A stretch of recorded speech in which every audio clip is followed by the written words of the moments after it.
Good morning, everyone. And today we're going to talk about differential cost analysis, or sometimes they call it relevant costing.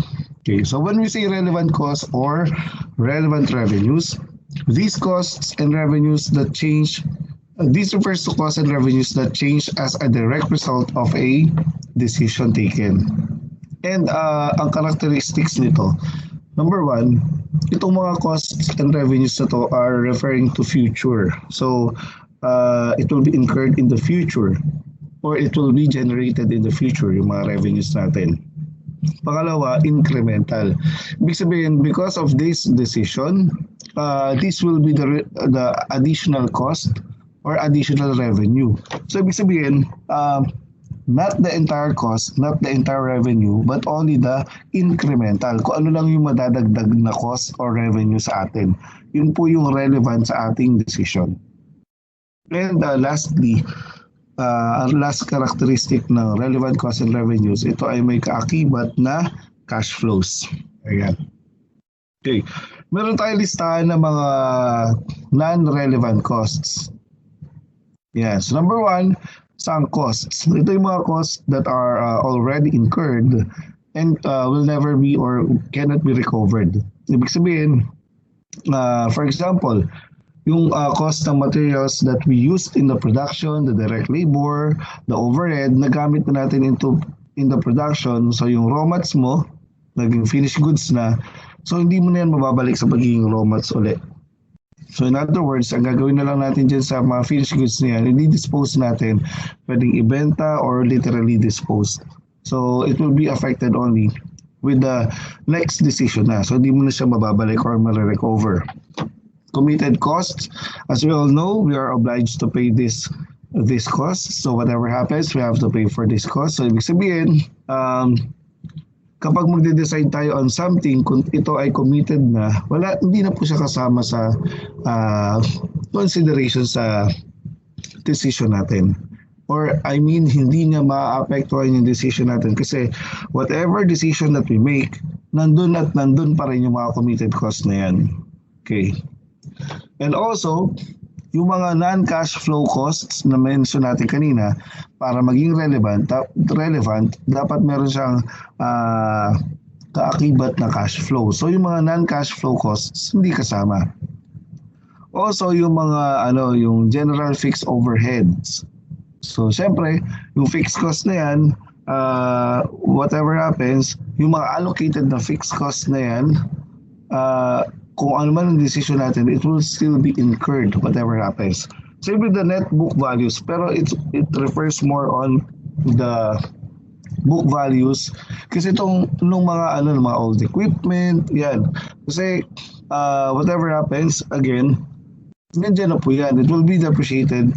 Nalabas mo na yung cash mo, tapos hinihintay mo na lang na ma-fully depreciate yung mga yan. And pag din-depreciate natin yung mga yan, so di ba non-cash flow na mga expenses or costs din yung mga yan.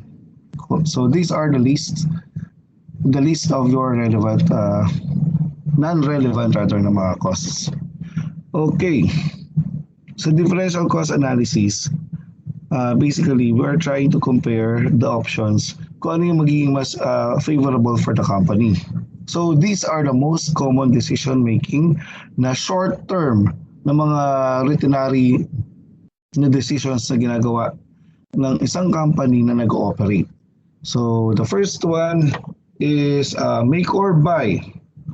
So sa make or buy decision, so what do we do here sa make or buy decision? It's either parang ang tinatanong natin sa make or buy decision, will the company enter into a manufacturing industry or business? Ibig sabihin, gagawin niya yung product na ibibenta niya or bibilin niya yung product na ibibenta niya. Pwede ring merchandising. Pwede ring ganun. Okay? So, o kaya yung parts lang na kailangan mo in the production, gagawin mo ba yung parts na yon or you are going to buy that parts? So, at the end of the day, make or buy, pares na merong cost. So, pipiliin natin sa make or buy, alin yung magbibigay sa atin ng lower na cost. Okay? Next would be the accept or reject na option. Accept or reject, we are referring dun sa mga offer ng mga customers natin. Sometimes, siyempre kung may binibenta tayong product in the market, we are referring ito, hindi na siya parang transfer pricing na ano. We are referring to offer ng mga outside ng mga customers. Pero ito, na-encounter din natin, halos same story with the transfer pricing, na bago mo masagot kung tatanggapin mo yung offer or i-reject mo yung offer, kailangan masagot mo muna kung meron tayong excess capacity or no excess capacity. Yan. Or may excess pero insufficient naman yung excess capacity natin para mabigay natin yung offer, yung ino-order ng customer natin. So for example, ang ating capacity is 100,000. Tapos, ang order kasi ng outside market, mo-order siya ng mga 20,000 units. So, it depends again kung may excess or no excess or insufficient tayo. Okay? So, let's say, binibenta mo lahat ng 100,000 na yan in the market. So, lumalabas, no excess tayo. Ngayon, merong isang customer na gusto niyang pakyawin or kumuha ng bulk na order from us, 20,000 units. Usually, kapag may mga bumibili ng volume talaga, lower yung selling price na ino-offer niyan. Lower SPU. Kaya naman iniisip mo, i-accept mo ba itong project na to or i-accept mo ba yung order na to? Kasi mas mababa yung selling price na ino-offer niya. So it will depend upon the situation. Kung may excess, no excess, or insufficient. Kasi sabi natin, kapag may excess naman, wala naman palang mawawala sa atin kahit ibigay mo yan at lower SPU, provided na meron naman tayong contribution margin on that. Pag no excess, syempre kung lower than SPU, di ba, ang rule natin sa transfer pricing, pag no excess, para maging fair enough for the seller, dapat at least equal to selling price, lower than the selling price. So might as well, i-reject natin yung offer nung customer. So we will go deeper pagdating natin sa mga examples in the next slides. Okay. Drop or retain. We are referring to mga branches. May branch ng 7-Eleven na nalulugi na. So iniisip natin na i-close na or i-drop permanently yung branch ng 7-Eleven na yan. Why? Kasi the more that you continue its operation, baka mag-contribute lang siya sa losses. Retain, bakit mo i-retain ng isang branch na loss lang naman na kino-contribute? Because possible, if you close the branch, lalo lang siya maging loss. I mean, the entire income of the entire company would suffer greater losses if you drop the specific branch na nalulugi. Mamaya malalaman natin, bakit naman pag close mo yung isang branch, malulugi pa rin siya. Or lalo pa siya malulugi. Paano mangyayari yon? Ayan. Shutdown or continue operation is parang drop or retain lang naman. If you drop, you shut down. If you retain, you continue operation. Kaya lang ang difference ng dalawa, ito permanent na pag-shutdown. Permanent na pag-close ng business. Pero itong shutdown dito, temporary lang. So it happens kapag yung product mo ay may mga peak season lang or seasonal lang talaga yung bentahan ng mga yan. For example, yung mga resort, kapag taglamig, hindi naman talaga masyadong pinapasok yung mga resort kapag taglamig. So most likely, yung mga resort niyan, it's either they shut down their operation or they continue their operation. Pero pansinin mo, kapag nag-continue ng operation yung mga resorts, usually mas mababa lang yung rent mo ng mga resort or yung bayad mo as entrance fee. Mababa lang. Why? Kasi ito attract more customers. Pero kapag peak season, yan, asahan mo sobrang taas ng price. So mamaya magde-decide tayo or alamin natin paano kaya tayo magde-decide if the business has to shut down temporarily or to continue the operation. Yeah, sell as is or process further. This one we already encountered in our joint costing. Diba? Sa joint costing, pinag-usapan natin, upon split of point, merong tayong mga major products na mapoproduce. So, yung products na yan, kapag saleable at split of point, yun yung kasama dito sa consideration natin sa sell as is or process further. Kasi, kung hindi na saleable or hindi pa saleable ang at split of point, ibig sabihin, required talaga na i-process further mo siya. So, hindi na option yung sell as is kasi hindi pa nga saleable at split of point. So, to qualify in this decision, again, the products have to be saleable at split of point para it's either ibebenta mo na ba siya at split of point or ibebenta mo siya after you process further. Siyempre, dalawang income ang pinamimilian natin dito. So, whichever is higher, siyempre. Okay. Sa profit maximization naman, ang issue dito kasi, yung ating budget may constraint. So ngayon, kung meron tayong budget na limited, how can we allocate that budget properly para ma-maximize natin yung profit natin? Halimbawa, konti lang yung kaya i-produce ng machines mo. So depende siya sa machine hours. So gaano karaming machine hours. So if you have different or several products, how are you going to allocate the machine hours to those products? So that's what we are going to analyze later. Replace or retain. This pertain to a decision na may kinalaman sa ating mga PPE. Bawa yung aircon natin sa opisina, i-replace na ba natin yan? Bakit ba natin naiisip na replace? Kasi lagi na lang natin mini-maintain. Baka mas mahal pa yung maintenance dyan kesa sa cost ng brand new na aircon. O kaya yung equipment na ginagamit sa production, baka naman mamaya halos hindi na makaproduce with the sufficient number of units. So, bukod doon, lagi pa mini-maintain, so malaki yung maintenance cost. Baka we might as well replace the equipment with a new one that would be requiring lower maintenance cost and that would be producing more number of units. Yan. So dito iikot sa pito na to yung mga decisions natin. Again, kung parehas na mag-i-incur ng cost, pipiliin natin whichever is lower. Kung parehas na magbibigay sa atin ng income, pipiliin natin whichever is higher. Ganun ang rule natin dito sa differential cost analysis. Why? Kasi operational tayo. Nag-ooperate na tayo. Kaya naman, kung dalawang losses or dalawang costs sa pinamimilian, hindi mo na may iwasan yan. You just have to choose the lower loss or lower cost. Okay? Problem number 1. So let's have an example on the make or buy na decision. So in this example, Jam Foods Corp, kasi 4 yung questions, so basahin na natin entire problem.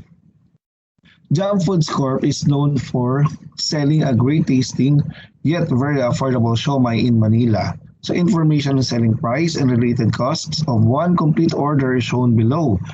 Fixed cost is computed using the normal operation of 3,000 orders. 4 pieces per order po yung siomai natin. Okay. The selling price per order is 25 pesos. And then the variable cost, ang total ng variable cost natin ay 10 pesos. Ayan. Then the fixed cost allocated to products per order ay 6 pesos per order. So yan po yung ating data. So we'll go to the questions. So if Erwin has offered to supply siomai for 3 pesos per piece, so meaning per order that would be 12 pesos. On normal operations, should Jam make or buy siomai? Kumbaga, if you make the siomai, syempre you will be needing some equipment para magawa mo yung siomai mo, etc. etc. Kaya nga ito yung mga cost na may incur mo.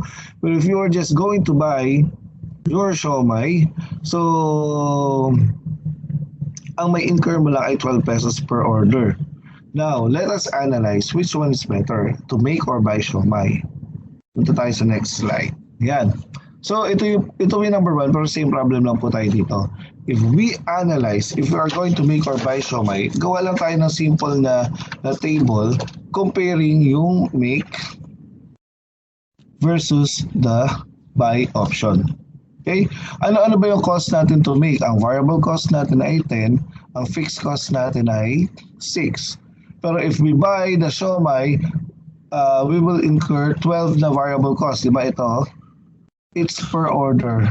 Per piece. Pero so 12 pesos per order po tayo. 12 per order. Kaya po naging 12 to. And then walang sinabi tungkol sa fixed cost. Ibig sabihin, whatever it is na mapili mo, you will still incur the fixed cost. So ang total cost to make is 16. To buy is 18. So obviously, mamimili tayo whichever is lower. So mas mababa ng 2 pesos to make. Multiply natin with the number of orders being considered, and that's 3,000. So our decision is to make because there is net advantage of 6,000 pesos. So ganun lang naman po kapag pinapipili tayo either to make or buy. You just have to compare the costs. Kaya lang, if you will notice, total cost approach ang ginagawa natin.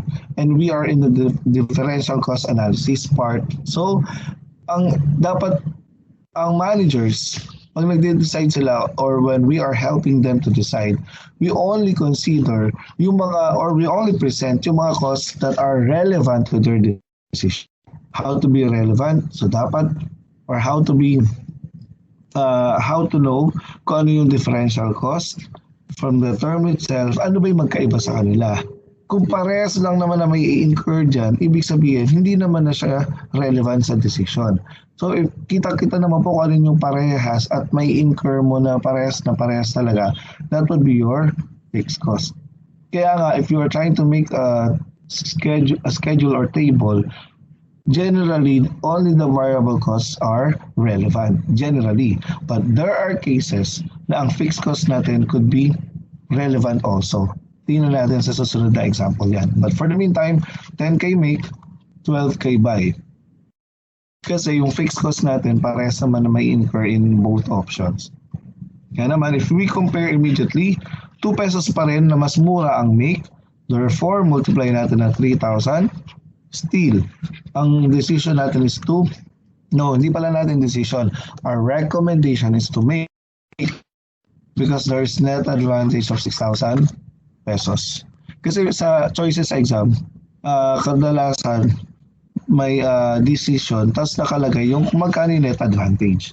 Parehas na nandiyan yung make, pero iba pala yung amount na net advantage na tinutukoy. So we will compute up to the point na ano yung net advantage ng option na pinili mo over the other option na hindi mo pinili. Ayan. So that's number 1. Number 2, we have the same problem, but the difference is, suppose that Erwin has offered to supply siomai for 3 pesos per piece, so same pa rin na 12 pesos per order, and that 2.5 or 250 of the total fixed cost could be eliminated. So meron tayong tinatawag na fixed cost na avoidable. And this time, it will matter in our decision. So gawa tayo. Make or buy. Total cost approach muna tayo. Magkano variable cost natin? If we make siomai, it's 10. If we buy, it's 12. Ang fixed cost natin if we make, it's 6. Diba? Ito po, yung 6 na yan. Magkano if we buy? Sabi niya, makaka-eliminate tayo ng 2.5. So therefore, 3.5 na lang po if we buy. Kaya naman ang total unit cost natin, 16 to make and 15.5 to buy. Oops, this time kita natin na pag kinumpare yung dalawa, mas mura ng 0.5 if we buy this time. Multiply natin ng 3,000 units. So that would give us a recommendation of buying the siomai because there's net advantage of 1,500. Okay? That's the total cost approach.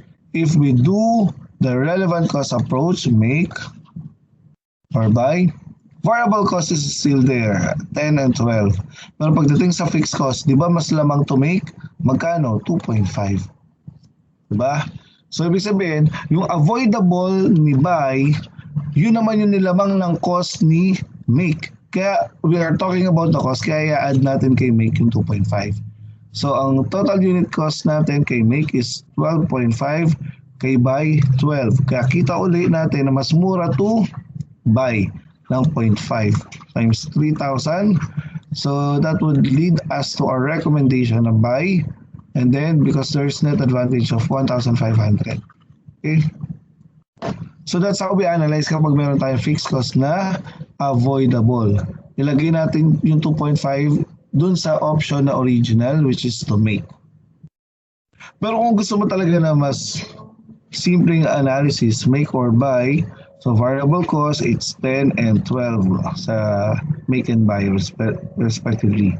Pagdating sa fixed cost, sabi niya kasi avoidable, 2.5, ma-avoid mo pag buy. So minus mo yung 2.5 dito, pwede rin naman. To make, it's 10. To buy, it's 9.5. And that would lead you to the same recommendation na mas mura pala to buy. By how much ulit? So we will buy the siomai because there is net advantage of 1,500 pesos. So it's either gawin mo to na mina-minus dun sa option kung saan talaga siya avoidable, or i-add mo dun sa option na saan lamang yung cost talaga. So, kung ano yung sa tingin mo mas komportable ka. Okay? Next. Given the same situation as number 2, meron na siyang gustong itanong sa number 3 na we have to determine the indifference point. Ano ba yung indifference point? And why will you say na indifference yung point natin? Ibig sabihin, yung profit natin, whatever decision that you choose, kahit you make or kahit you buy the siomai, that will have the same impact to our profit. So, pag sinabi mo may same impact sa ating profit, dapat ang cost to make, CTM, ay equal sa cost to buy your siomai. Ano ba yung cost natin? Ang total cost natin ay fixed cost plus VCUX. If we make our siomai, ano yung total cost natin? Ano ba yung fixed cost natin? It's 6 pesos. Ano yung normal operations? 3,000. So, ang formula natin to make is 18,000 ang fixed cost, right? 3,000 times 6 plus 10x. Why 10x? Kasi 10 yung variable natin. Ito, so 10x. So that's the formula na cost to make. If we buy our siomai, ano na yung fixed cost natin? Hindi na siya 6. Magiging 3.50 na siya or 350. Kasi di ba ma-reduce ng 2.5. Kaya naman, 3.5 times the normal operations of 3,000, it's 10,500 na fixed cost. Plus, ano yung variable cost natin? Di ba 3 per piece? And the 12 per order, 12x. Okay? So when we compute, lalabas yan na 2x is equal to 7,500. So x is equal to 3,750 units. So ibig sabihin, at 3,750 units, indifference po yung point kasi the cost to make is equal to cost to buy. And just to prove, ang cost to make is 18,000 plus 10 times 3,750. So ang lalabas po dyan ay 55,500. If we compute for the cost to buy, it's 10,500. And then plus 12 times 3,750. Ang lalabas din po ay 55,500. So sinabi niya na at 3,750, ang decision mo is either to make or to buy. Recommendation rather. Okay? Pero ano talagang pipiliin ng company sa tunay na buhay? Hindi naman pwede nakahang lang. So, depende na sa company. Dito papasok lalo yung mga qualitative information. And by the way, when we decide, hindi lang naman talaga quantitative information na kinoconsider, pati qualitative. Kaya lang, bilang management accountants, lalo na pag nag-e-exam tayo, nakabase tayo sa quantitative information. Kumbaga, our recommendation would be based on these figures. Yung qualitative information, ginagamit niya ng mga tao na sila yung nag-decide na talaga. So, ibig sabihin, it's more on the top management that makes use of the qualitative information. Pwede rin naman na tayong management accountants na alam naman natin ibang qualitative information. We can come up with recommendation din naman. Pero pagdating sa exam, ang sagot natin dito ay syempre either. Kasi wala namang ibang sinabi sa exam kung ano yung mga qualitative information. Pero ano ba yung mga possible na qualitative information? Kasi di ba if we make our siomai, pati sakit ng ulo sa pag-produce ng siomai, at saka pag-monitor niyan, and it will require space. So possible talaga na matrabaho talaga if you make your siomai. Pero if you just buy, mas madali lang siya kasi bibilin mo siya, bebenta mo na lang agad. So madali to buy the siomai. Kaya lang syempre, pagdating sa quality ng product, baka naman kasi talaga expertise nyo yung paggawa ng siomai. So maybe you just do your siomai. Kasi sometimes when you buy the siomai, hindi mo na, wala na sa control mo kung ano yung lasa ng siomai na yun. Kung ano yung, tapos yung size niyan, syempre, at least mas masusunod mo yung desired size ng siomai kung ikaw yung gagawa ng siomai. So again, qualitative information, wag mo nang masyadong isipin sa exam.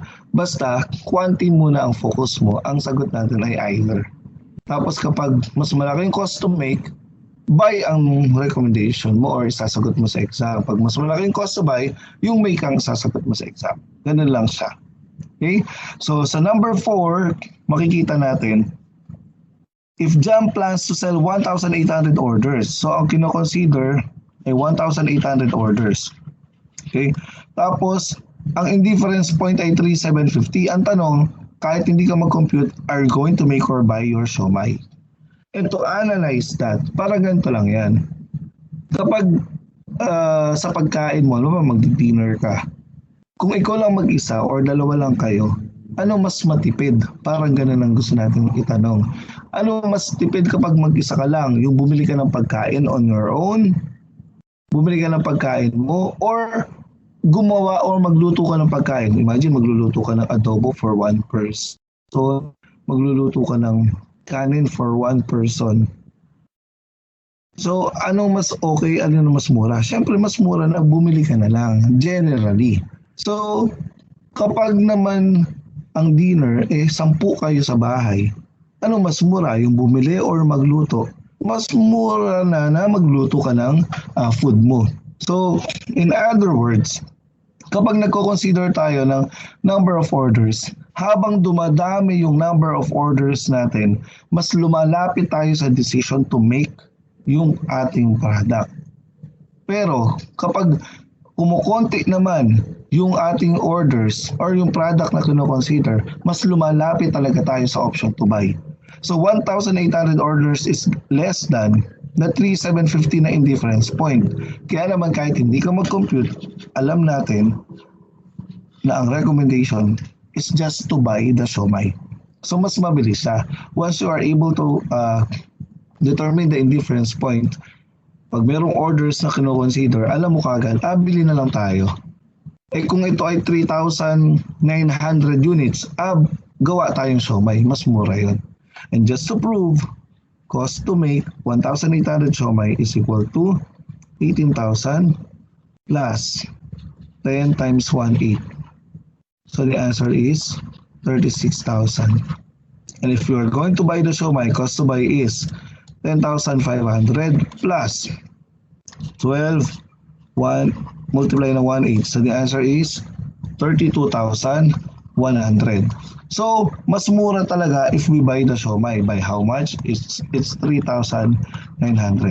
Kahit hindi mo ipakita yung solution nito, alam mo kaagad na ang recommendation mo is to buy your siomai. Okay?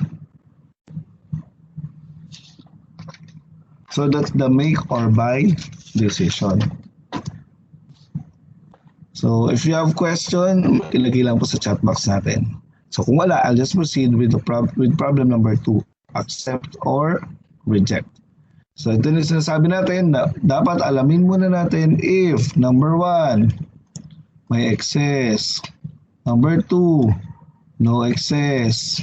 Baka naman number 3 siya, insufficient lang yung ating excess. Insufficient. Okay? So here, contribution margin natin is 3.75. So just in case na meron tayong na wala tayong excess, ang opportunity cost natin again is focusing on the ang opportunity cost natin is focusing on the contribution margin. So unless meron tayong changes sa fixed cost again. So kung wala naman changes sa fixed cost, ibig sabihin lang whether you accept or reject, the same amount of fixed cost will be incurred, so it will not matter or it will not be relevant in our decision. Okay? So ang opportunity cost natin is generally on the contribution margin. Okay, so let's read the problem. So Jam Foods Corporation is still the company, and it is known for producing and selling a great tasting yet very affordable siomai.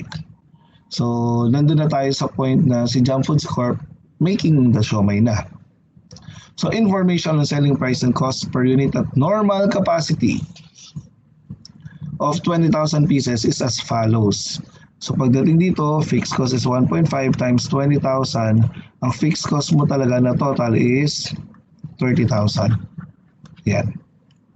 So going back here, Ruby House of Dumplings offers to buy. So ito yung sinasabi natin na possible na bulk order ng isang customer or ng isang company. 5,000 pieces at, pansinin, 3.65 which is lower than the selling price because it really happens na kapag bulto or volume yung order, mas nakakamura or mas mura yung offer. Also, an extra shipping cost of 0.15, yun lang, may extra shipping cost of 0.15 per unit that will be incurred if the company will accept the special order.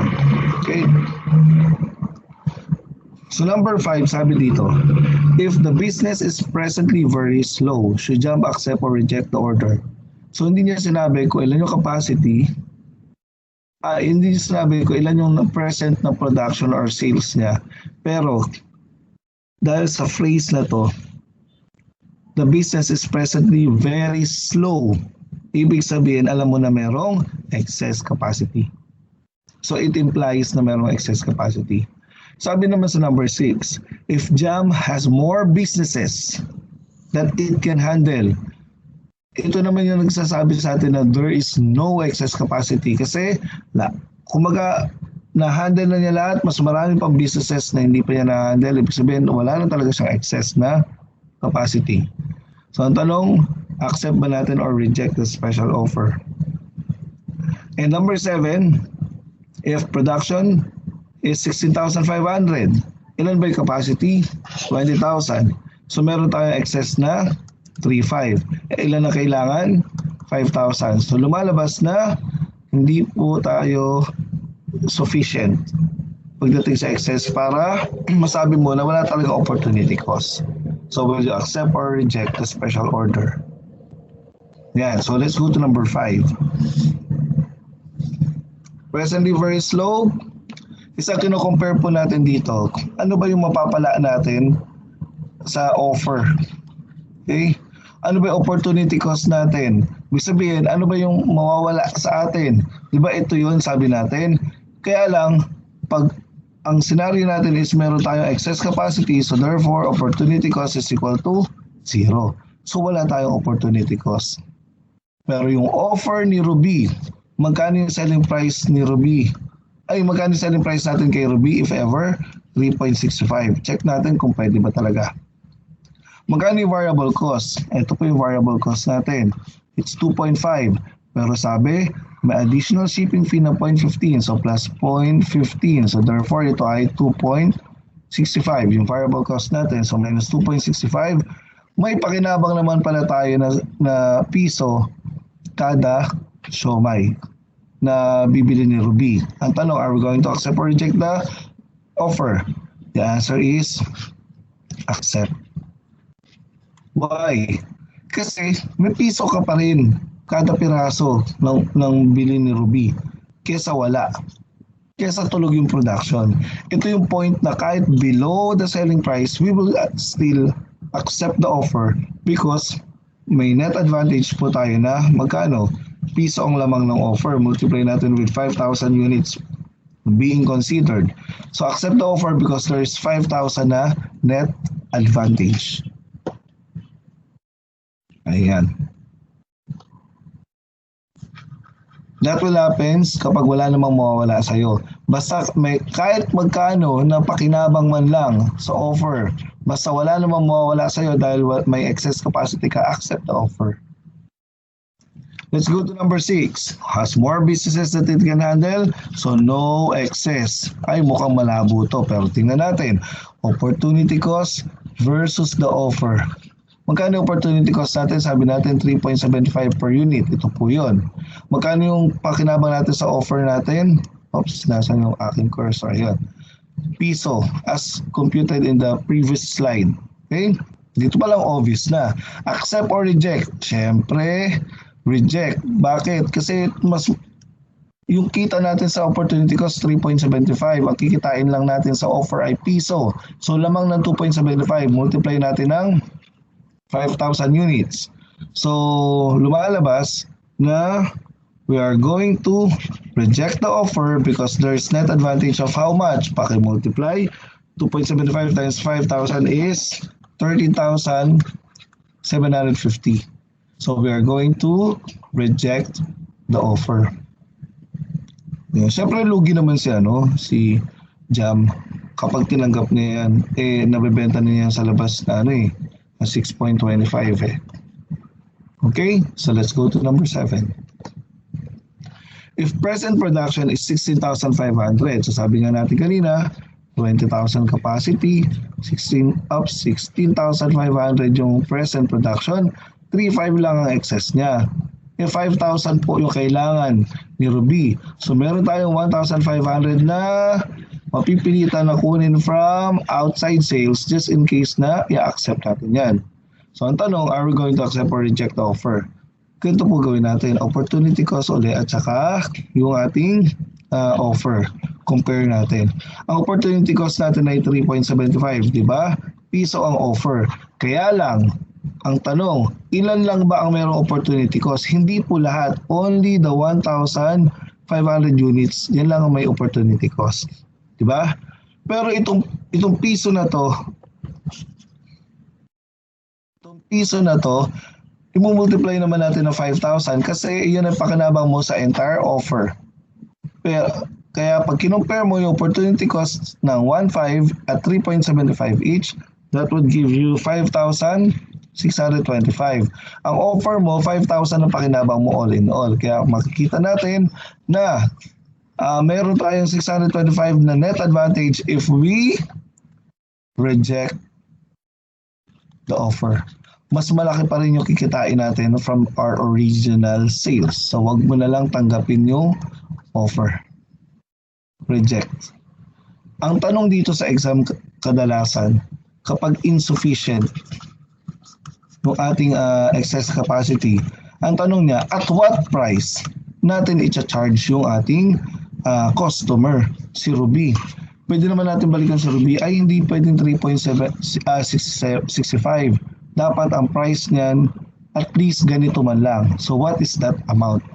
So gawin natin, itong offer, dapat ma-work back natin. Di ba 5,625 yung opportunity cost. Dapat at least equal sa 5,625 yan. Di ba? Dapat 5,625 din yung offer para equal man lang sila. So 5,000 units ang kino-consider. So pag divide natin, 1.125 yung ating contribution margin dapat. So if ulitin natin, yung desired na income or contribution margin, tama, control P, is 5,625. Yan. Ilang units ang pinag-uusapan? 5,000. Paki-divide. So, 1.125. Ito yung CMU na desired natin. Ngayon, ano ba yung variable cost mo? Di ba? 2.65. Because of if ever you will accept the offer. Di ba? 2.65 yan. Saan galing? 2.5 plus the shipping cost na additional. So, in that case, ang selling price mo dapat kay Ruby, if insufficient, at ganito yung sitwasyon, is 3.775 per unit. Okay? And mas malaki siya sa offer ni Ruby, so reject si Ruby. Pero pag nag-offer si Ruby 4 pesos per piece, are we going to accept or reject? This time we are going to accept kahit hindi tayo mag-recompute. Kasi the 4 pesos is greater than the minimum na selling price na na-compute natin na dapat i-charge para ma-accept natin yung offer. Alright? So that's number 7. So number, ano muna tayo? Next na, this is the third decision. Are we going to drop or eliminate or are we going to retain? So again, ang sinasabi natin dito, permanent po yung pag-drop or pag-eliminate natin just in case. So we have, for example, A, B, and C na branches. Pwede rin po siya maging applicable sa mga products. Product A, product B, product C. Iniisip natin anong product yung dapat tanggalin na natin. O kaya kung yung tatanggalin natin, baka mas okay naman na i-keep na lang natin yung product natin. So whether it is a product or service or branch, so let's call it A, B, and C. Ang sales ni A, drop the 3 zeros to 100,000 for example. Ang variable cost niya ay 100,000. Kaya ang CM niya ay 100,000 also. Ang fixed cost ni A ay 70,000 and that gives A na operating income of 30,000. Okay? Si B naman, meron siyang meron siyang 300,000 na income and na sales rather. 120 ang kanyang variable cost, so may 180 siya na CM. Less the 80,000 na fixed cost, so 100 yung kanyang income. So walang problema kay A and B, parehas na kumikita. Si C ang may problema, 100 lang ang sales niya. Ang variable cost niya ay 60, mababa man pero CM niya is 40, not enough to cover the fixed cost of 70, resulting to loss na 30 C, branch C or product C. Kaya in total, ang sales po natin ay 600, ang variable cost ay 280. So 320 ang contribution margin, ang fixed cost ay 220 and that gives you 100 na operating income or 30 plus 100 minus 30. So that will really give you 100 na income. So you are thinking of eliminating yung branch C, product C, or service C because it only contributes to loss. Ngayon, ano ang magiging itsura kapag nawala yung C? Wala na siyang sales, walang variable cost, di ba? Ang CM mo, wala rin syempre. Pero ang fixed cost mo, maiiwan. Kapag wala siyang ibang sinabi sa exam, generally, you cannot avoid the fixed cost, 70. So in that case, loss ka ng 70 if you eliminate C. So, anong decision natin? I-drop pa ba natin or i-retain? So, sa unang scenario natin, this is the first scenario. Ang unang scenario natin, we are going to retain. Hayaan mo na lang dyan si C. Kasi lalala lang yung loss, so from 30, magiging negative 70 na. So, there's net advantage of 40,000 if we just retain. Okay? What if in number 2? Sabi, yung fixed cost na avoidable. Ito usually yung mga direct cost, direct fixed cost. Ma-avoid mo 50,000. Okay? So what will be your decision or recommendation? Are you going to drop or retain? So scenario number 2, C, syempre walang sales, walang variable cost, walang CM. Pero ang fixed cost na maiiwan na mai-incur, yung mga unavoidable lang. So avoidable yung 50. So ang unavoidable natin is only 20. So 20,000 ang loss mo if we eliminate branch C or product C. So ang answer mo dito, we are going to drop or eliminate. Why? Because from 30 na loss, magiging 20 na loss na lang. So meron tayong net advantage of 10,000 pesos. Okay, so if we drop. Ayan.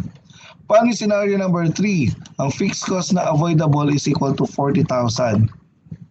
ano magiging decision natin? So let's see. Scenario number 3, walang sales, walang variable cost, walang CM syempre. Pero may iwan ng fixed cost natin ay 30,000. So ang loss mo ay 30,000 din. So in that case, parehas pala ng 30,000 whether you continue or you retain or eliminate yung ating branch or product. So anong sagot natin? Either ulit. So remember, pag kinontinue mo yung operation or ni-retain mo, siyempre, sasakit ulo mo na i-monitor mo tapos same effect lang din naman pala, loss ka na nga tapos same effect lang din pala yan sa profit natin. So sasakit ulo mo pag monitor na operations, loss ka pa rin na 30. Pero if you stop, loss ka na ng 30, hindi naman sasakit ulo mo. Pero kawawa naman yung mga taong walang trabaho. Kasi you close the branch. You stop operating or producing that product. So yung mga taong intended na gumawa niyan, mawalan sila ng trabaho. But again, yung mga qualitative information na yan is being considered by the person deciding on that. So, depende na yun sa magde-decide. Pero as far as we're concerned, management accountants, let's not get too emotional na isipin pa natin yung mga ganong senaryo. Let's just focus on the quantitative information. Basta ang sagot natin ay either. Alright? Ayan. So, let's have this example ng drop, eliminate, or retain. So, products ang i-consider natin. So, we have 3 product lines. Results of the fourth quarter are presented below. So we have siomai pa rin. Sorry. Shrimp siomai, pork siomai, and beef siomai. Ayan yung nabibenta natin.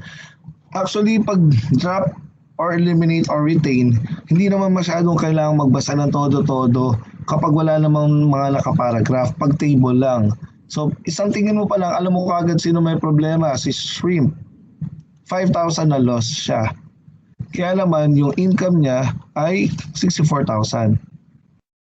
Now, demands of individual products are not affected by changes in other product lines. So, possible kasi, di ba, pag wala ka ng shrimp, baka mapunta sa pork yung ma-order ng shrimp before.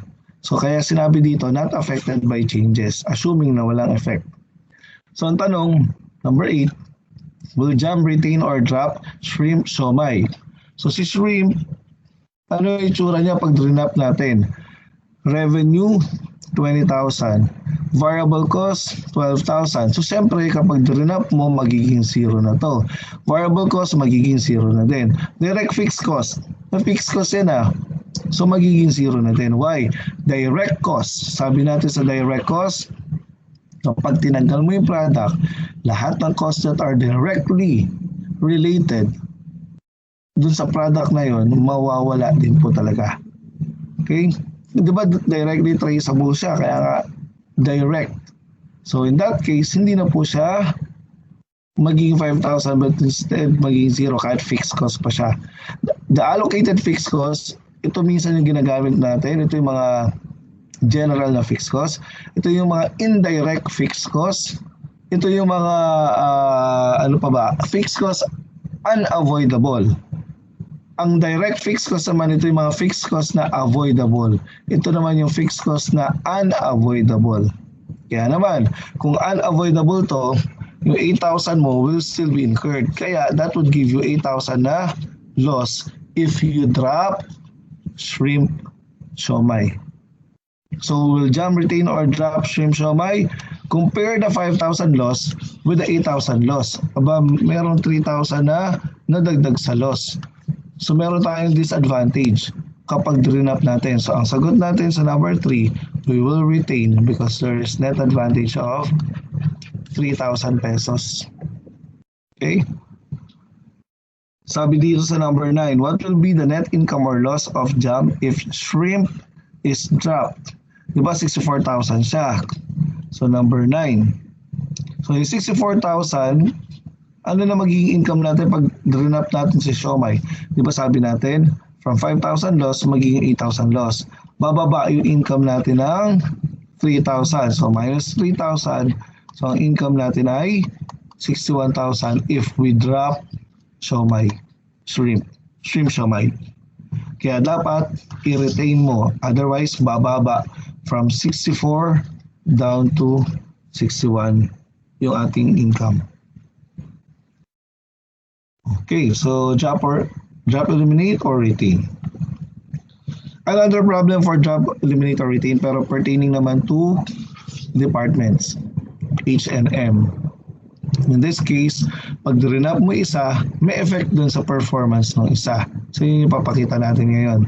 So a recent monthly income statement for the company follows. So ito yung total, ito yung department H and department M.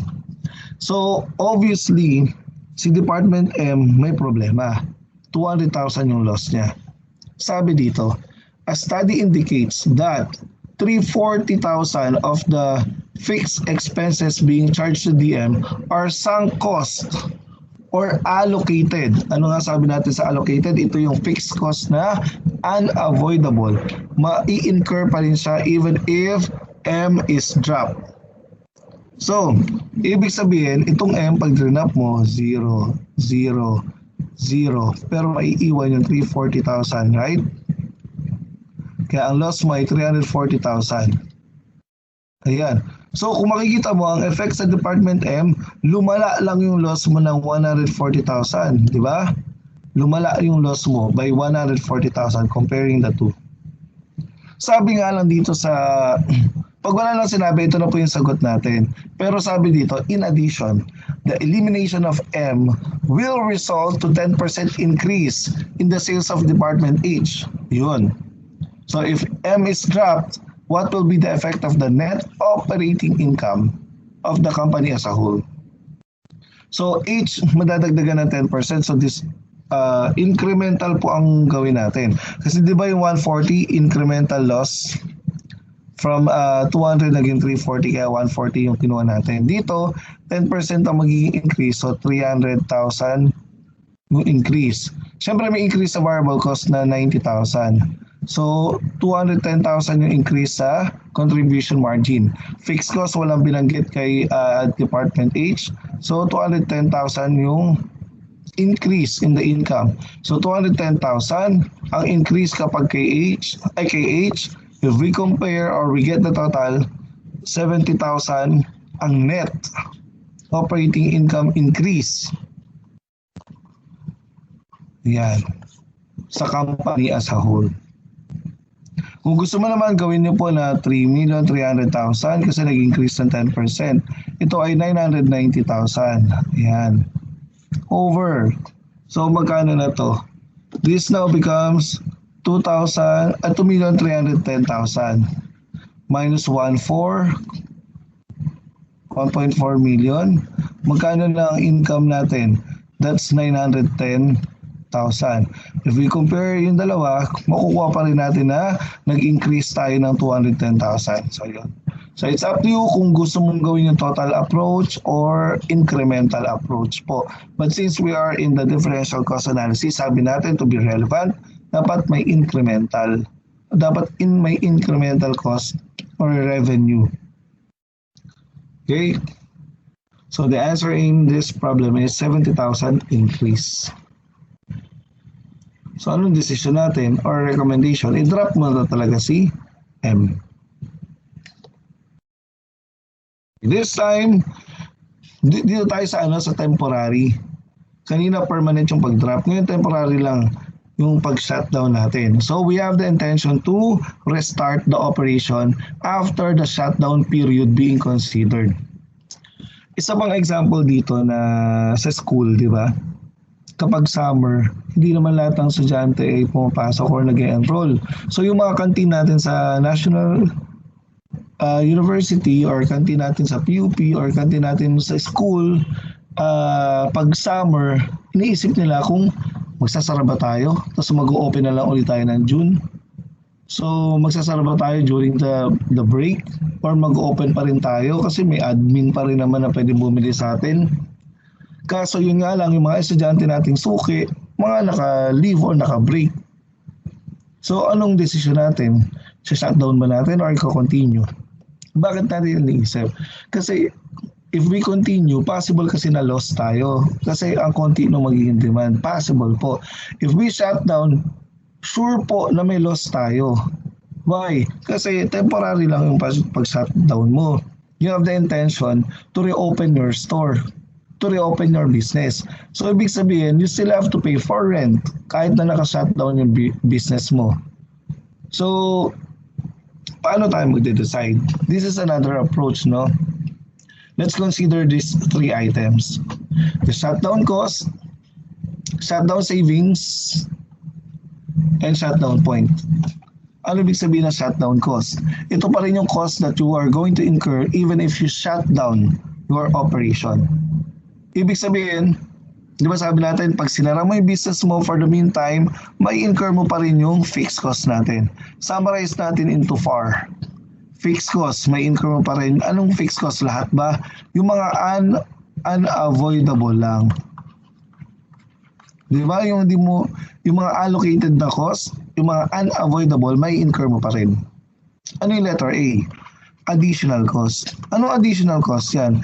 Kasi sinara mo yung planta mo, sinara mo yung business mo for the meantime, nag-hire ka tuloy ng guard na magbabantay niyan. Kung di man guard, binilan mo ng special na lock para hindi talaga mapasok or whatever it is na additional cost kung meron man. Okay? O kaya may insurance kang kinuha for the meantime na nakasara yung business mo, yung may additional cost talaga on your part. What is this R? This is the restart cost. Siyempre kapag inopen mo yung store mo, may pa-general cleaning ka. O kaya baka meron ka kailangang bayaran na reopening fee. Depende kapag ganitong pwesto yung nakuha mo. So ibig sabihin, ito yung tatlo na mai-incur mo during the shutdown period bago ka makapag-restart ng operation mo. Okay? So summarized into 4. Shutdown savings naman, ito naman yung from the term itself, masasave mo kasi nag-shutdown ka. Summarize din natin into 4. Pero fixed cost siya, yung avoidable, di ba? May na-reduce ka naman ng fixed cost, so yun ay savings mo na. Kaya lang, savings mo na sana siya, ima-minus mo lang yung A at R na nandito. Minus the additional cost, minus the restart cost. Kaya hindi po mahirap tandaan to. Kapag savings, avoidable to. Pag cost, unavoidable yan. Pero kapag savings, siyempre, ima-minus mo yung mga cost. Yan. Kasi avoidable, yung fixed cost avoidable natin ay actually income in the form of savings. Kaya ima-minus mo po yung cost natin. At ang shutdown point naman natin is equal to shutdown savings. Whatever na makukompute mo ditong shutdown savings over the contribution margin per unit. Lagyan lang natin na asterisk. Bakit may asterisk?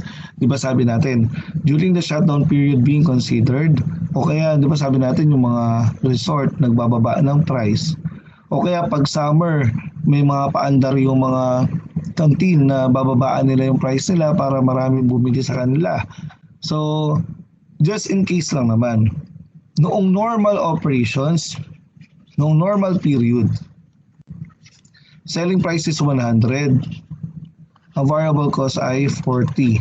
So, ang CMU mo ay 60. Kaya lang, during the shutdown period na kino-consider natin, nireduce mo yung selling price mo by 20%.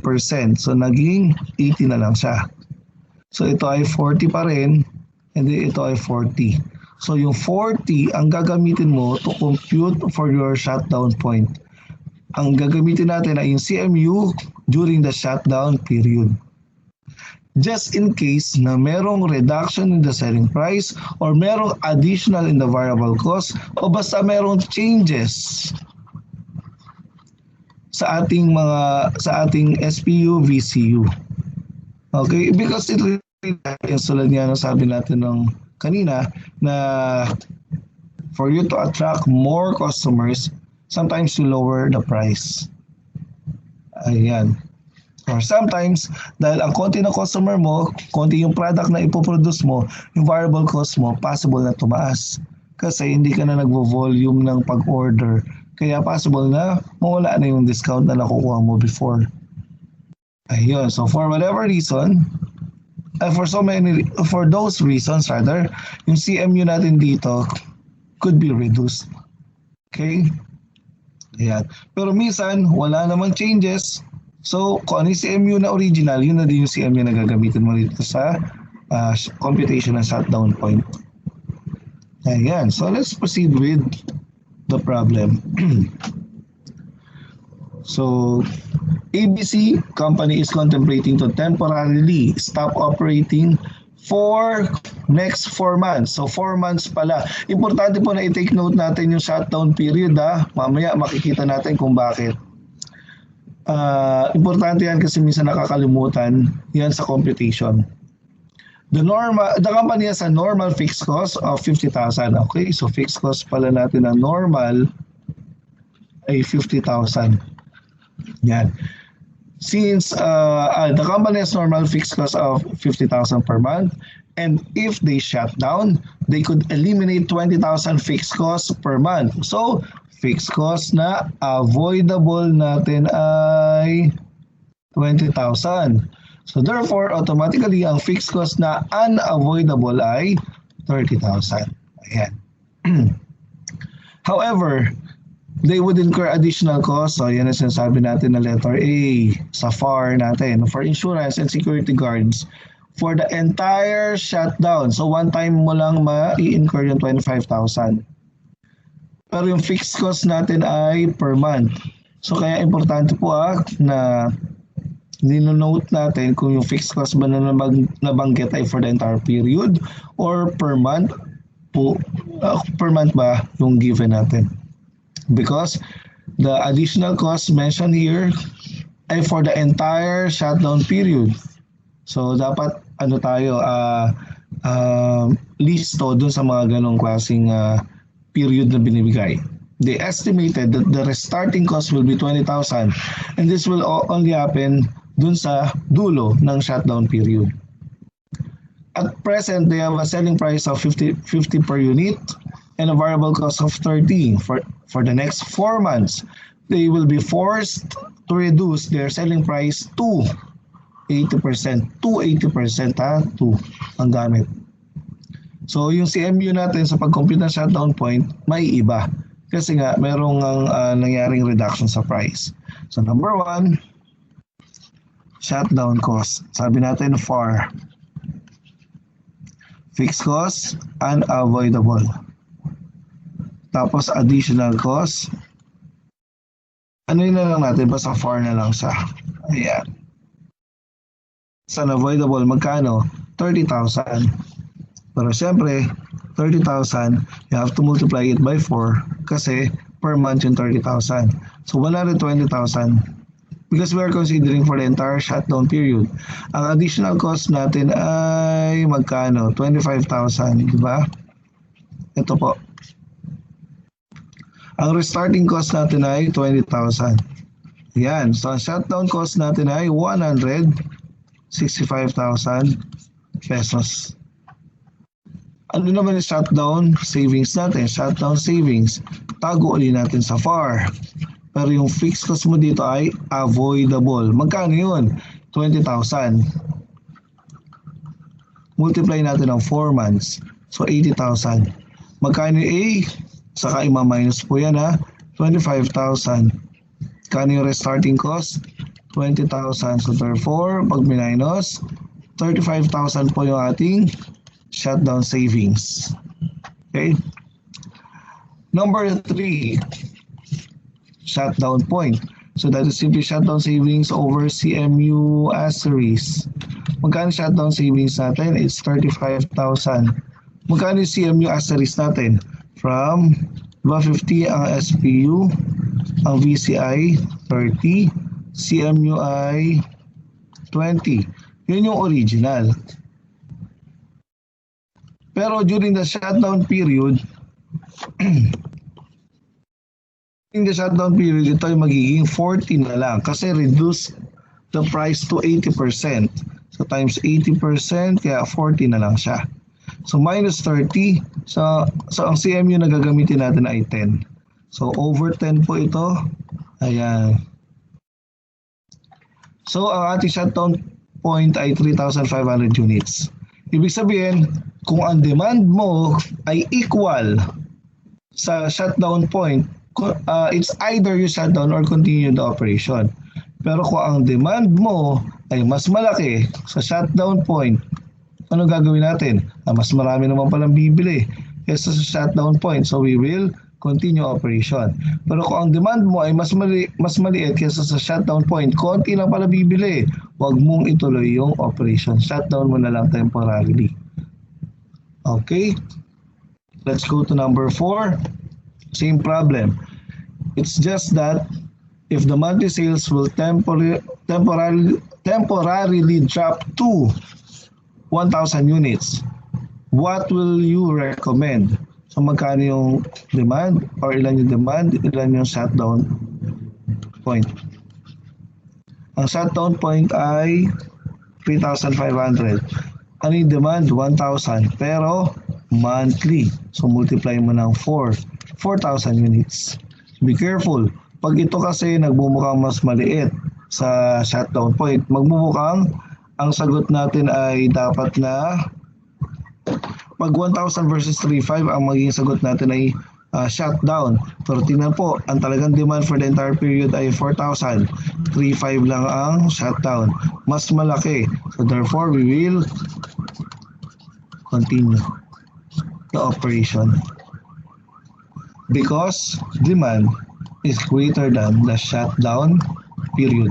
Marami naman palang o-order. Continue mo lang yung operation mo. Okay.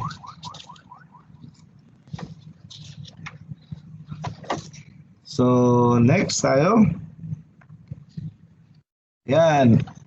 Pang ino na to? Pang 4. Ay, pang 5. Sell as is or process further. Yan sinasabi uli natin. Dapat saleable at split off point yung ating product.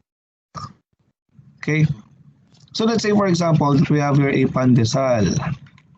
Ang pandesal natin, ang bentahan ay 2 pesos. Naku, mamaya na tayo, malapit naman na tayo matapos, so pwede tayo mag-breakfast maya-maya. So ang pandesal natin ay 2 pesos each. So piso po yung ating joint cost allocated to pandesal. Now, yung pandesal, iniisip ng isang bake shop to make it special. Special pandesal. Special. Paano ba siya maging special? Ano bang ginagawa natin para maging special pandesal? Basta ibebenta natin siya ng 5 pesos. Iba lalagyan mo ng pwedeng may hotdog, may cheese. Okay? So if we do that, magkakaroon tayo ng additional materials na let's say mga 2 pesos. Direct labor, ilalagay mo lang naman yung mabilis lang, siguro mga 0.5. Pero ang overhead mo kasi magluluto ka na naman, etc. piso. Total additional cost natin because we are going to make it special, 3.50. Ayan. If that's the case, itong 3.50, this is what we call the incremental cost or additional cost. So, i-compare natin yung incremental revenue natin, which is sales value at split off point, ito pong 2 pesos. Ito naman ay final sales value pag pre-process mo further. So, ang incremental revenue mo ay 3 pesos per unit per pandesal. Ang incremental cost mo, incremental cost ay magkano? 3.5. Oops, meron tayong net disadvantage of 0.50. Multiply natin, kung ilang units man yung pinag-uusapan, let's say 10,000 pandesal, it will be better na ibenta mo na lang at split of point. Why? Kasi malulugi ka ng 5,000 if you process further into special pandesal. Just sell the pandesal as is. So yun ang ating recommendation on this one. Bakit? Magkano ba dapat ang selling price natin, minimum na selling price ng special pandesal? Dapat kasi 2 pesos na yung sales value mo at split off point. Dapat ma-cover mo man lang yung 350. So plus 3.5, dapat ibenta mo man lang ng 5.50 because in that case, magiging 3.50 na rin to. So at least zero ang effect sa profit. So at the minimum, dapat 550 yung price na special pandesal. So if you make the special pandesal or if you sell special pandesal at 6 pesos, ay mas okay yan. So that's how we apply yung sell as or process further. So let's continue with this example. So Vicky manufactures A and B from a joint process. Wait lang, balik muna ako sandali. Pansinin po yung piso, hindi man lang natin nagamit sa decision natin. Yung joint cost allocated to joint products, hindi po siya relevant. Irrelevant po siya sa ating decision. Dahil ito ay sunk cost. Naging pandesal na yung harina, sunk cost na po siya. Okay? So, another irrelevant cost sa listahan natin, yung mga joint costs allocated sa ating joint products. Alright, going back. So Vicky manufactures A and B from a joint process. So we have products A and B. Ang cost po niya ay 80,000. So joint cost to, so it will not matter in our decision whether to sell as is or process further. Kasi incurred na yung joint cost na yan. 5,000 pounds of A. So 5,000 para si A can be sold at split of point for 20 pesos per pound. So as sales value at split of point is 20 pesos per pound. Or process further at an additional cost of 20,000 ops, additional cost or incremental cost 20,000 if you process further. And then it will be sold for 25 pesos. So final sales value is 25 pesos. Ayan. Si B naman 10,000. 10,000 pounds of B can be sold at split of for 15 per pound. So 15 per pound ang sales value at split of point. Or it can be processed further at an additional cost of 20,000. Ayan, same sila ng incremental cost. Ang final sales value ay 16. Ayan. So ang tanong, if Vicky decides to process B, si B lang naman pala yung tanong beyond the split of point, the change in operating income will be how much? So ang gagawin natin, kunin natin yung incremental revenue. Meron ka ng incremental cost, incremental revenue na lang kunin mo. Pag per unit basis, 16 ang final sales value minus the sales value at split of point, so that's piso. Magkano in total yon? Piso times 10,000 units, 10,000. If we compare, may additional cost na 20. 10,000 lang yung additional revenue. So it's either we have the net benefit or disadvantage. And since negative tayo dito, disadvantage po yan. Kaya to answer the question, if Vicky decides to process B beyond the split of point, the change in operating income will be 10,000 decrease kapag pinrocess mo po further. So dapat ibenta na lang siya at split of point itong si B. Gawin na rin natin yung kay A. So ang incremental na revenue natin is from 20 naging 25. So that's 5. Ilang pounds po? 5,000. So 25,000 yung incremental revenue in total. That incremental revenue of 25,000 compared to 20,000, meron tayong 5,000 na benefit because we're going to process further. So si A pala, okay to process further. What if the company will process further both A and B? Kunin lang po yung total. 5,000, pero tingnan, net decrease po. Decrease pa rin tayo. If we produce or we process further all our products, ang net effect, we are going to incur 5,000 more losses. Or that would reduce our profit by 5,000. Okay, so that's sell as is or process further. Now, let's move to profit maximization. And ang gusto natin dito, ma-utilize ng mabuti yung limited or scarce resources. So Smith Manufacturing Company has 6,000 labor hours available. So ito po talaga yung ating constraint sa resources for producing X and Y, considering the following information. So, ang contribution margin per unit natin kay X ay 5, 6 kay Y. Kung walang budget constraint at parehas lang ang required labor time per unit to produce X and Y, ang ipupush mo na product or mas ibebenta mong product ay puro product Y lang. Kasi mas malaki yung contribution margin per unit niya. However, meron tayong budget constraint, may limited na resources tayo. So, with that,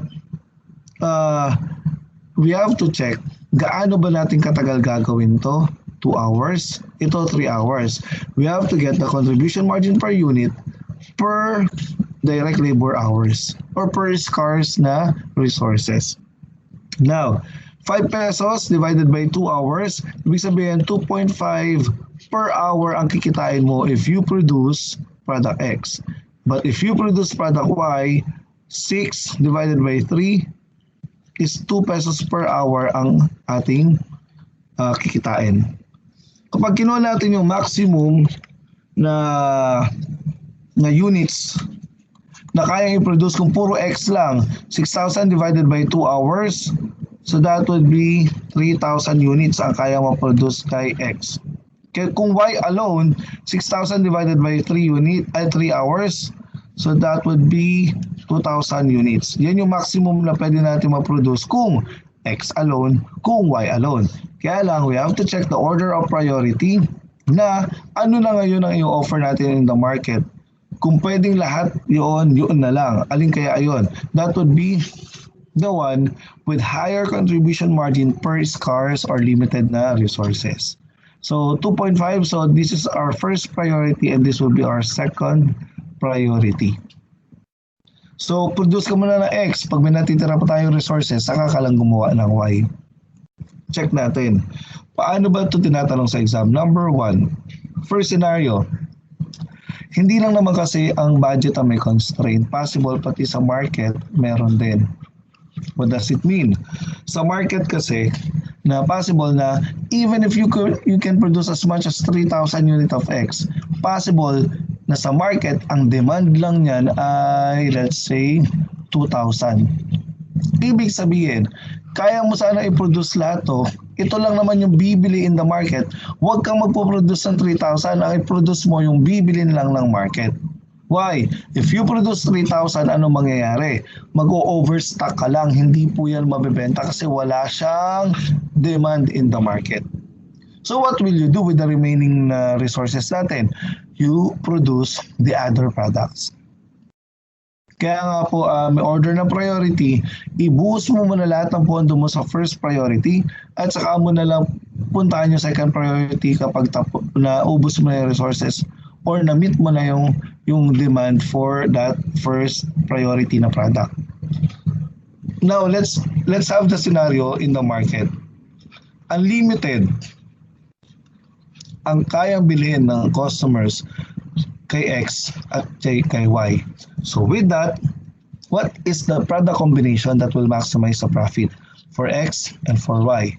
So syempre kay X, ilan po produce mo? 3,000 na. Ito todo mo na, unlimited naman pala gusto ng market. So ang ma-utilize mo na DLH dito, so units, DLH, ay 6,000 DLH. Wala nang natira para kay Y, kaya wala kang ipoproduce kay Y. So the product combination is 3,000X and 0Y. Kapag ang demand in the market ay unlimited kay both X and Y. Another example is, what if ang kay X, 1,800 ang limit or ang demand, kay Y, unlimited. So what is the product combination that will maximize the profit? So, ang units ni X, syempre, itotodo mo na yung 1.8 na demand. I-produce mo na lahat yan kasi mabebenta naman. But then again, wag kang magpo-produce ng 3,000 kahit nasa pa yung mas malaki. You will move to the next priority. Ilang DLH ang magagamit mo with 1,800 units? It's 3,600 hours. Diba? Times 2 po. Ngayon, ang available hours na lang na meron tayo ay ilan? Available hours natin ay 6,000 minus 36 is 2,400. Okay. Ilang Y ang kayang i-produce ng 2,400? Ilang hours ba ang ginagawa? 3. So 800 ang kayang gawin sa Y. Ang makukonsume niya ay 2,400 units. Okay? So what is the product combination? 1,800 na X and 800 na Y. Okay, so let's have this another example. Ang demand for X ay 1,500. Ang demand for Y is also 1,500 units. Ang tanong, what is the product combination that will maximize the profit? X and Y. So ang units natin kay X, itotodo mo yung 1,500. Ilan ang na-utilize sa DLH? 3,000. Kasi 2 hours per unit. Ilan ang natira? 3,000. Ilan ang kayang gawin sa 3,000? Ilang Y ang kayang gawin? 3,000 divided by 3 hours, hanggang 1,000 units ang kaya niyan. So, ang na-utilize mo ay 3,000. Ayun po yun. So, what's the product combination? 1,500 and 1. Even if you want to produce as much as 1,500, hindi mo kaya kasi hanggang 3,000 hours lang yung natitirang pwede mong gamitin for product Y. Okay? Let's have more examples or more illustration. So what if in number 4, yan, ang demand kay X ay 1,200. Ang demand kay Y is also 1,200. Anong product combination? X, Y. Ilan kay X? 1, 2. Ito todo na natin yan. Units. Ilang DLH na magagamit kay X? Times 2, 2,400. Ilan pa natira? 3,600. Check na natin. 3,600 divided by 3. Gano'ng karaming Y ang magagawa natin? 1, 2. Ilan na kaya na-utilize? 3,600. Yun po yun. Daming 0 ah. Ayan. Ayan. So fully utilized. Tapos na-meet mo yung lahat ng demand in the market. So this is a product combination that will maximize your profit. What if this time, ang demand for X is 1,000. Demand for Y is 1,000 also. Ilang X ang gagawin, ilang Y ang gagawin. Ilang units ng X, siyempre todo mo yung kaya niya sa X. So ilang DLH ang magagamit? Times 2. So that's 2,000 DLH. Ilan pa po natitira? 4,000. Check natin. Ilang Y ang kayang gawin sa 4,000? Divide natin ng 3. Ang kaya ay 1,333. Kaya lang, hanggang 1,000 lang din yung kayang bili ng mga customers. Yun lang ang demand. So, ang produce mo, 1,000 lang. Hindi mo gagamitin yung buong, hindi mo produce yung 1,333. Magkakaroon ka lang ng stock ng Y, wala namang bibili ng mga yan. Kasi nga, meron na tayong market constraint. Now, sa 1,000 nila na nagamit, 5,000 hours. Okay? So, ang overall hours na nagamit ay only, it's not 5,000. Nagmadali ang aking it's 3,000. Kasi di ba times 3 hours. Ayan. So, that would be 5,000 in total na na-utilize. Makikita natin ng ating available labor hours, remember, from the previous slide, 6,000. So, meron tayong unutilized. Baka ito lang yung tanong minsan. Ilang hours ang unutilized mo? 1,000 hours, labor hours. Okay?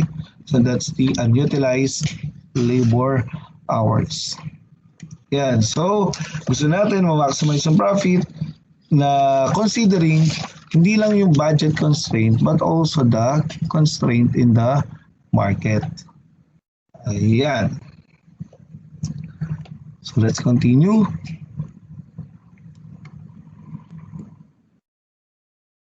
Uy, we're down to the last na decision. So, replace or retain. Tulad nga na sabi ko kanina, bawa, yung aircon, niisip mo na i-replace kasi nga lagi na lang mini-maintain, nagagastos na tayo masyado. So, let's compute. Talaga ba dapat i-replace na yan? Or baka naman dapat i-retain, baka lalo lang lumala yung gastos natin. So, now, ano ba yung kino-compare natin?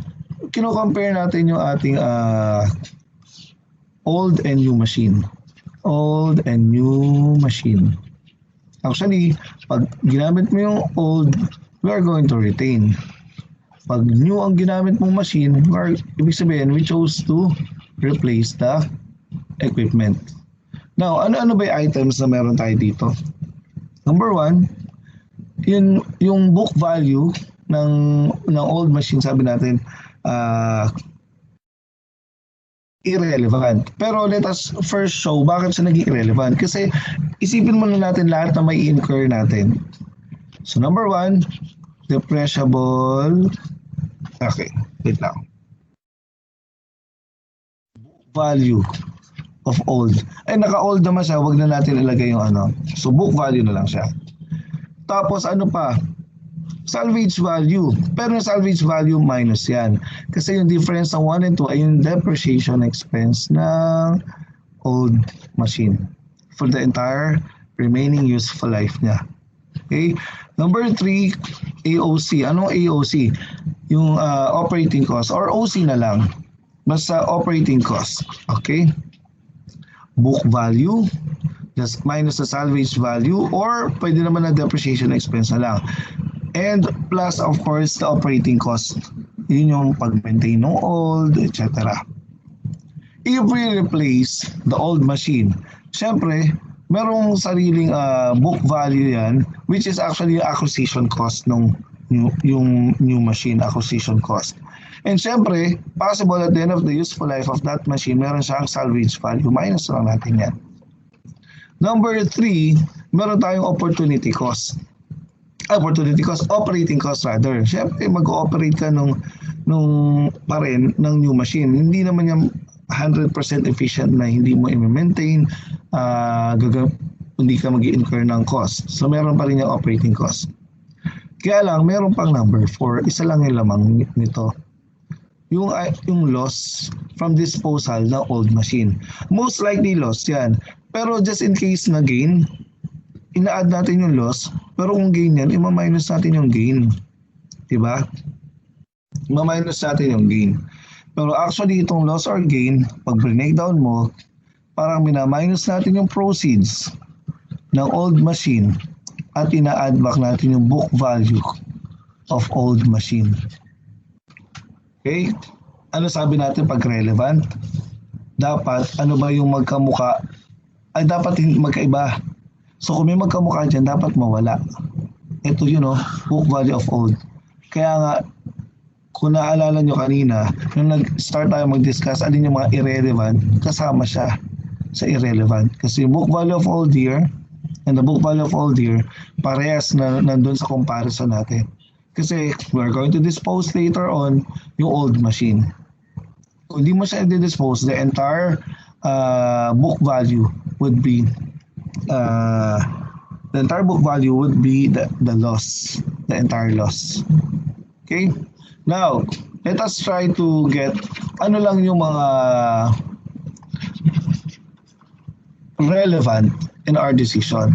So, number 1 pala, yung operating cost ng old machine. Number 2, minus the salvage value.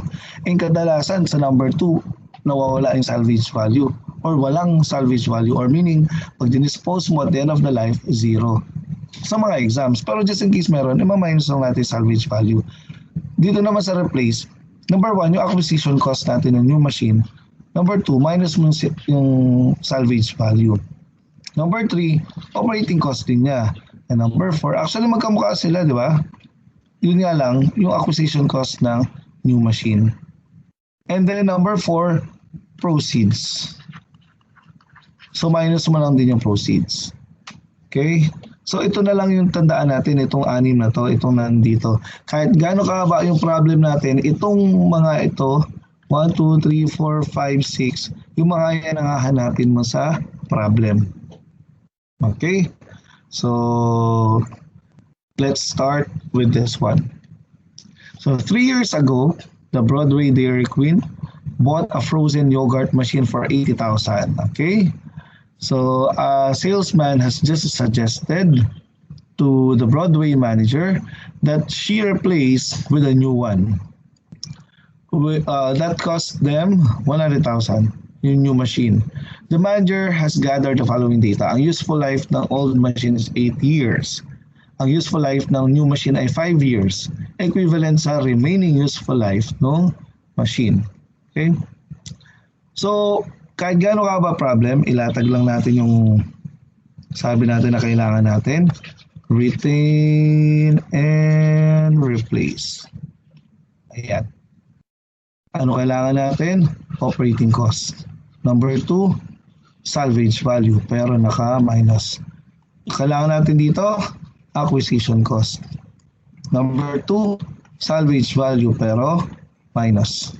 Number 3, operating cost. Number 4, proceeds, pero minus. Malalaman mo naman kung minus kapag alam mong papasok yung pera. Diba? At kung mapapansin mo, lahat ng naiwan dito ay may pera na pwedeng pumasok o lumabas.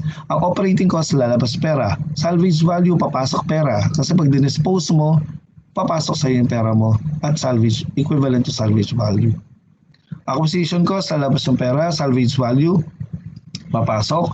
Operating cost lalabas pera, proceeds papasok ang pera. So again, may cash flow po. As mentioned kanina, dapat may cash flow associated with the relevant cost. Now, operating cost ng old machine. So focus tayo kay old machine. Ito po siya, annual operating cost of 45,000. Ilang years times 5 years. So that's 225,000. Salvage value ng old machine. Which one? Now ba o after useful life? It should be after useful life. Why? Kasi if you retain, ibig sabihin, you intend to dispose at the end of the useful life. Zero naman pala. So, ang total cost to retain, ang incremental cost to retain is 225,000. Ang relevant cost to retain. Sa kabilang side, replace.